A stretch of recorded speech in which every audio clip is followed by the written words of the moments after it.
So how many of you are retired? Raise your hands. Okay, over half of you.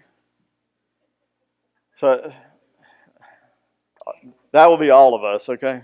So if we have any sense. So this is going to make, as we talk about transforming your vocation, for those of you in the retired piece, we're going to have to think a little differently. Let's talk about this. So what is your vocation? You know, I very much identify with what I do today. You know, is it just that job that I have? Or is it beyond that?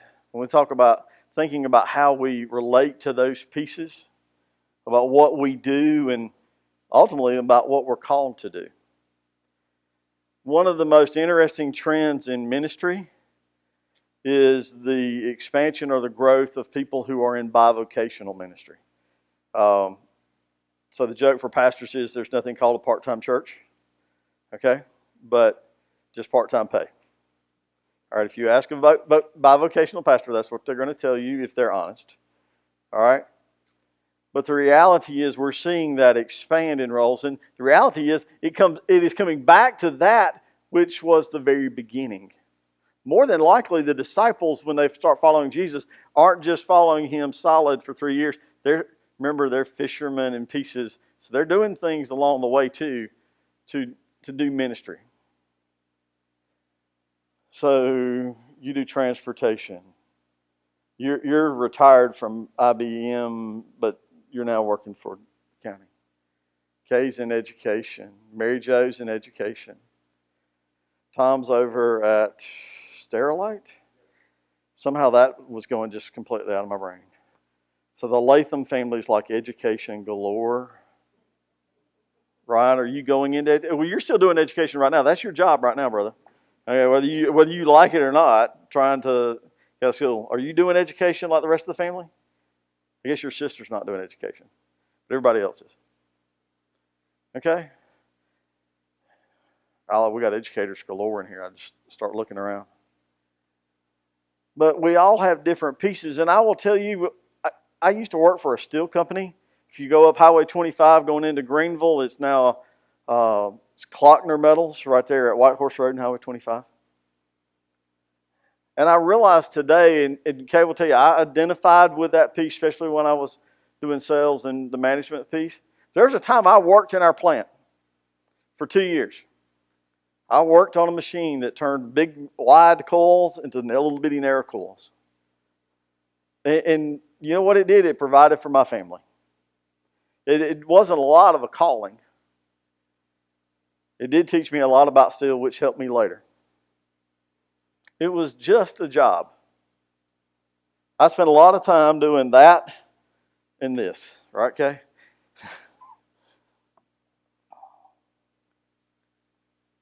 So how do you understand vocation? How do you understand who you are? So what I would go and to make us think a little differently, I would ask you, what is your passion? Not the job piece. Sometimes that relates very well. I think about educators I know. My mom is a retired educator. Hold on, I got to backtrack into this. My mom is now 76. So I was having to process, y'all, sorry.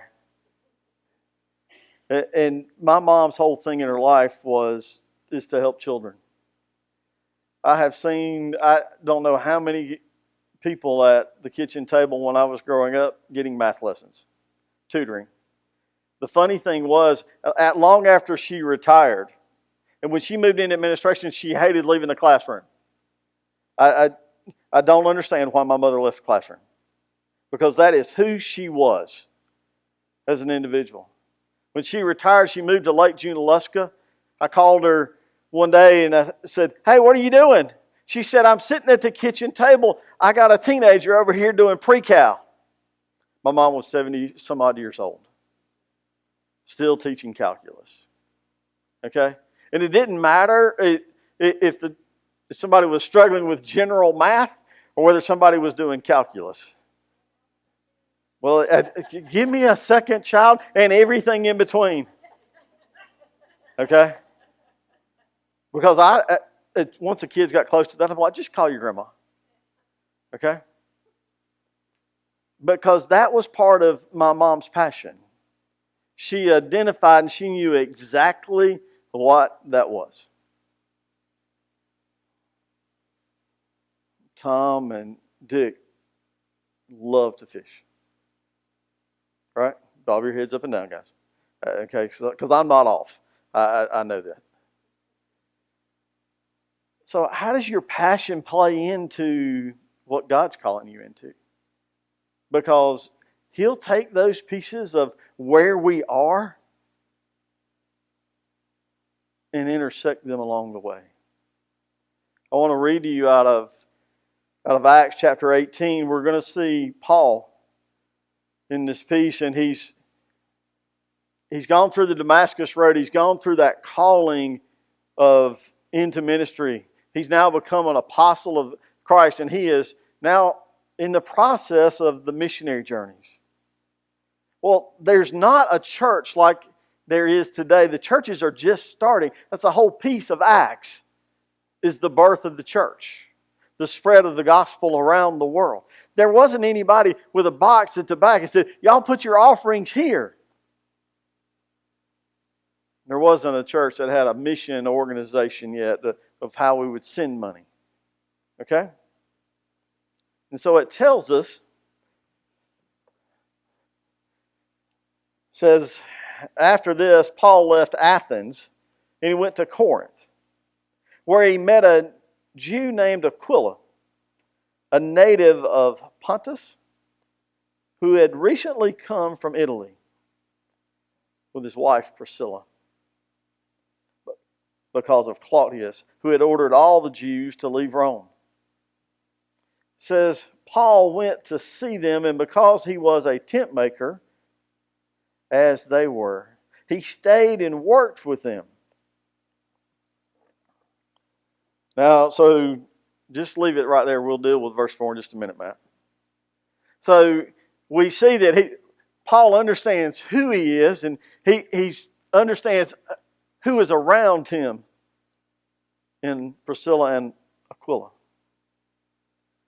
And they have some of the same skills. It says tent making, and I remember when I first understood this, I saw big rolls of cloth and a lot of hand sewing, right? More than likely, when we start to understand this, he was a tanner of hides and repairer of hides. Okay? But they might have made them into big tents, but he didn't have the most glamorous skill set in the world. But he was taking that piece, that vocational piece, and then look what it says. Paul understands his calling. He said, on every Sabbath he reasoned in the synagogues, trying to persuade the Jews and the Greeks. So it tells us that he went about his daily life and he's still trying to support who he was with the skills that he had. Although working at Edgecombe or Klockner back in the day and making that piece. And then it transferred into ministry. See, I wonder how we take that which God has called us to and understand that, okay, and it might be, I think about Amy, and I know you love children. I know even in the midst of your illness, just like, I want to be in the classroom. You did everything you could do to be in the classroom. Right? Mark should bob his head up and down too, right? You were there, you lived it, and you knew it. And you knew the frustration when she was at home, maybe not feeling well, but wanted to be in the classroom. Oh, okay, well, all right. Is that double dipping somehow? I don't know. Although I guess it makes the lesson plans easier, right? At the house. But the reality is that for Amy, exactly what she does lines up with her passions and who she is. Okay? For some of us, Jerry, I know one of your skills you like to sew. Uh-huh. Okay, well, that's not a job. You were a nurse and cared for people, which I think was very passionate on you. But today, as a retired person, you like to do that. I wonder how it is that those pieces that God has called us to, that He's given us passion for, how they overlay into our ministry of what God is calling us to. Give me the first quote, Matt. This is Frederick Buechner. If you were trying to do syllables, it would be Beekner. Must be German. Your calling is where your own greatest joy intersects with the needs of the world. That piece of those things that God has called you to and set up in your life that you like to do, and how it intersects with the people you interact with. See, the thing for Paul was, and when you're in that small business piece, there's people coming in. They're like, can you make me this? Can you fix that?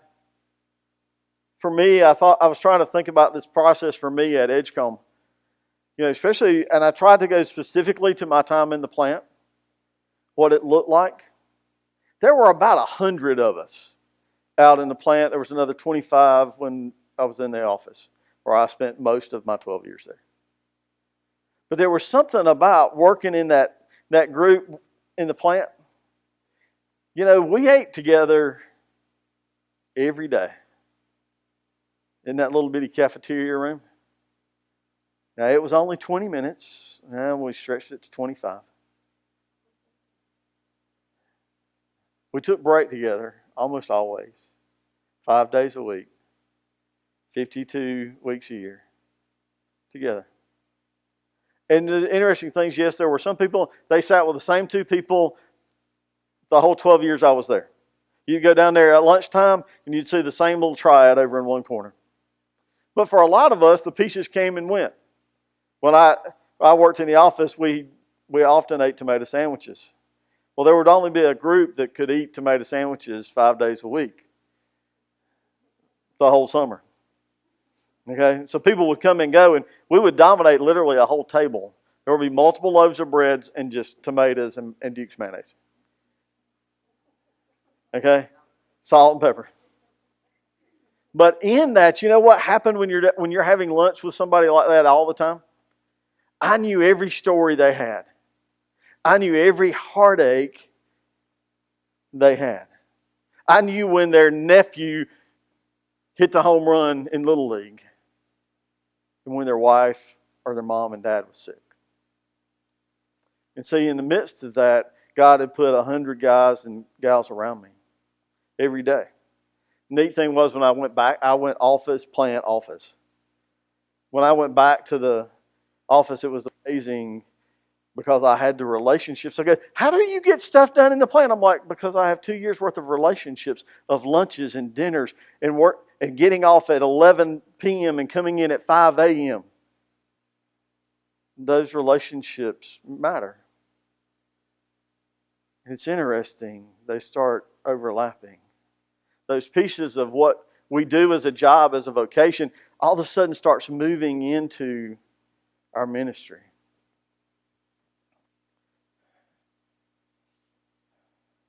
Once you start understanding those pieces of passion and calling, then your vision becomes clear.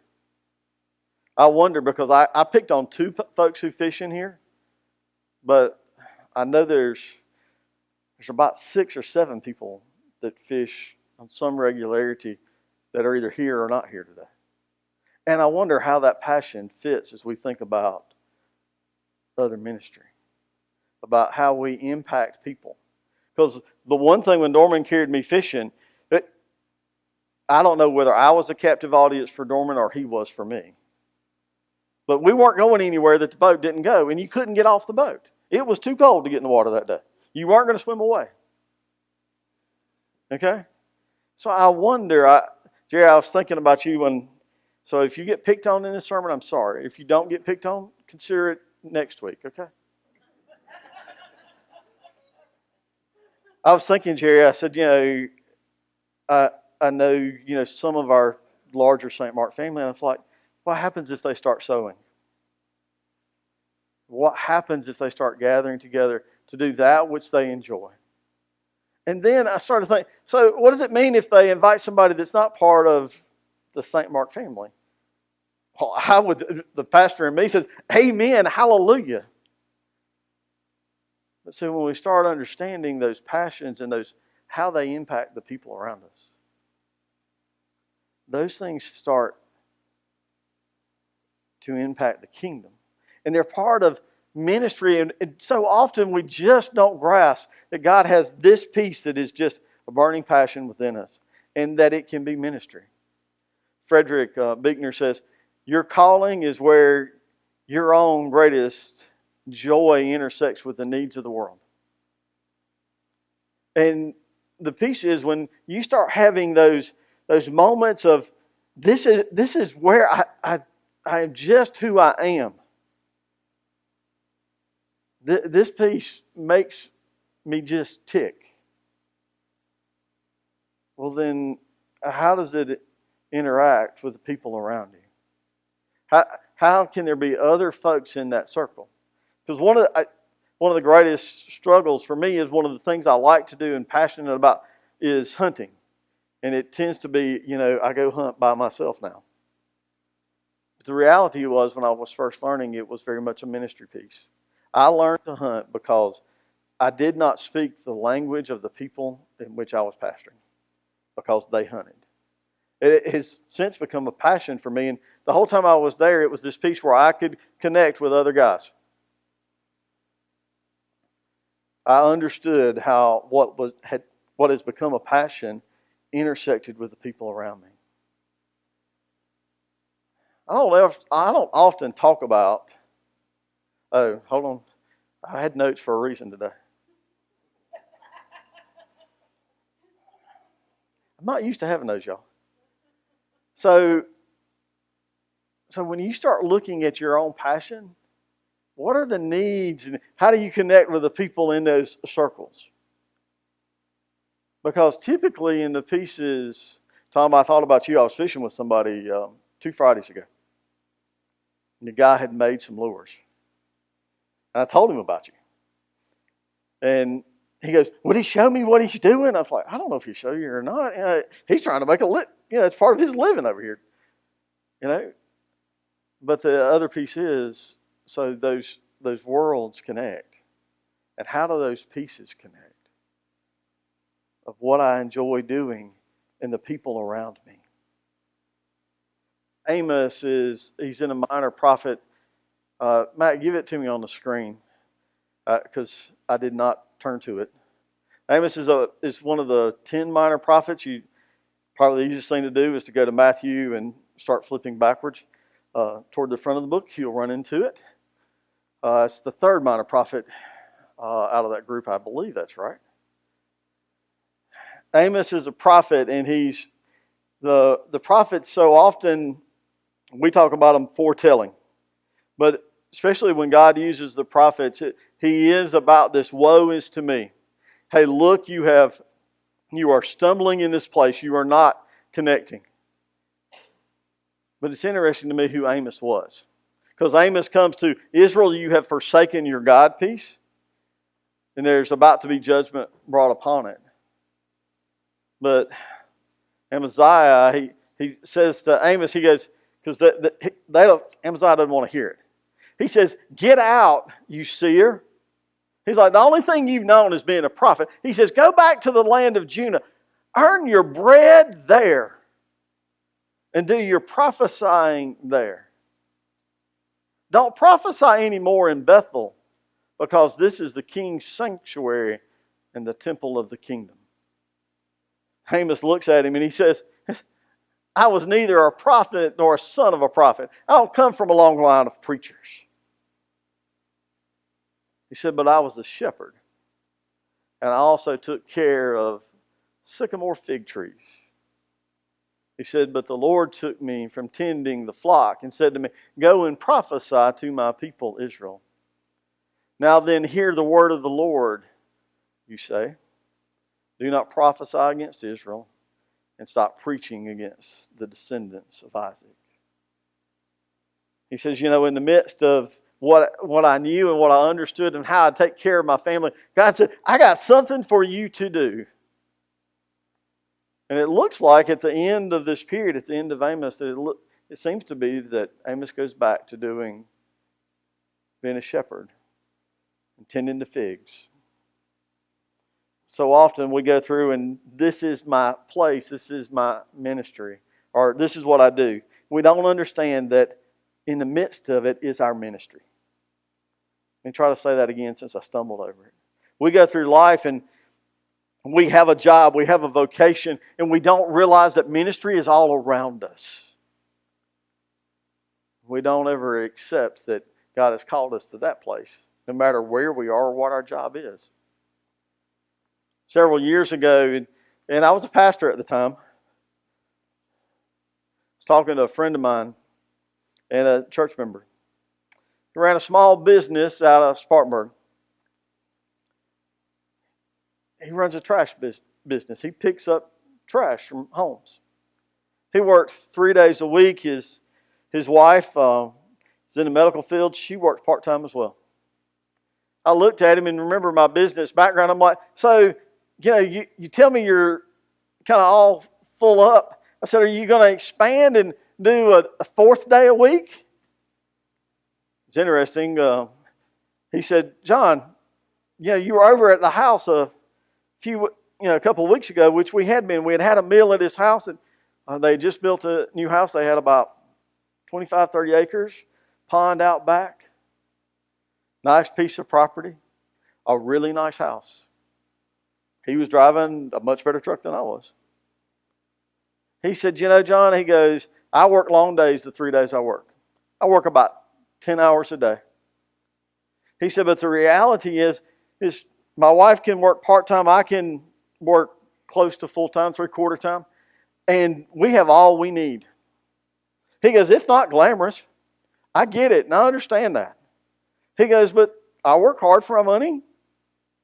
He goes, but I know those other 4 days of the week, they are for what God has called me to, because he had overcome addictions, and he worked in that area close to us. He would spend almost a day and a half a week in that ministry. And he said, the rest of the time, I make sure that I have time for my family. He goes, I don't need to work anymore. I have enough, and I know what I'm called to do. He said, I can do that. And he goes, we managed to obviously pay the bills and do well. He understood exactly who he was and what he was called to. Because God had lined up his passion over here, and he had helped him find a way to provide so that he could do that. It's the very thing Paul is doing very early in his ministry. I wonder how often we understand how we connect to those pieces and how they drive us.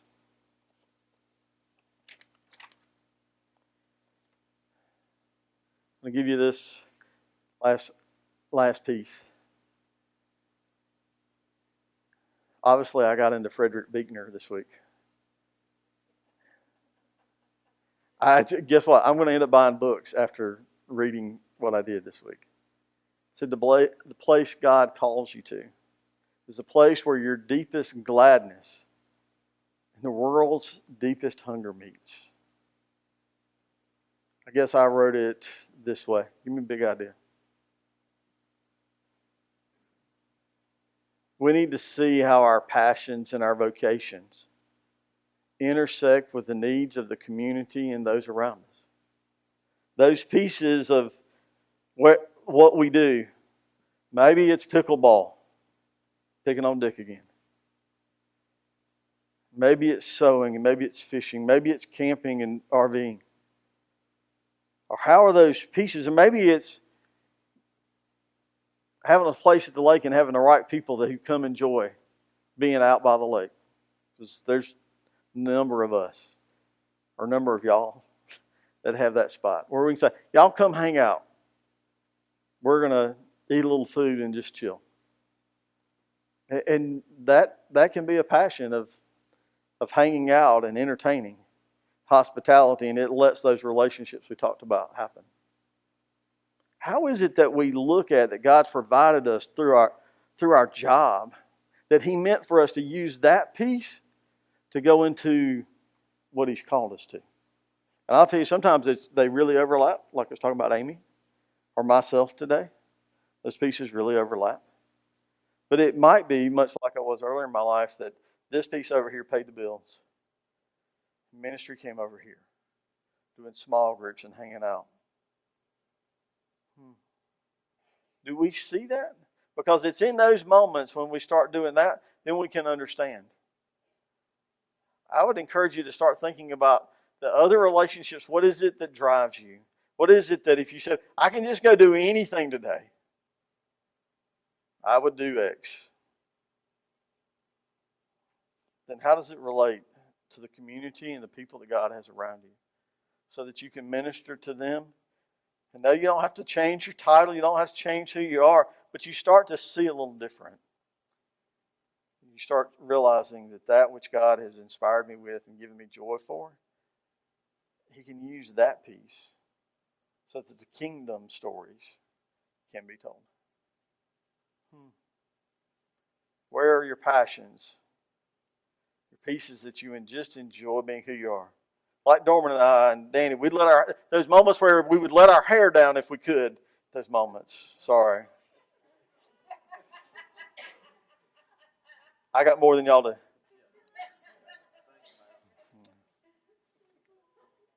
That spot, that place that you're like, this is fun for me. It's like, I'll go here. Goes, you want to go fishing and it's 30 degrees outside? By the way, no, not me.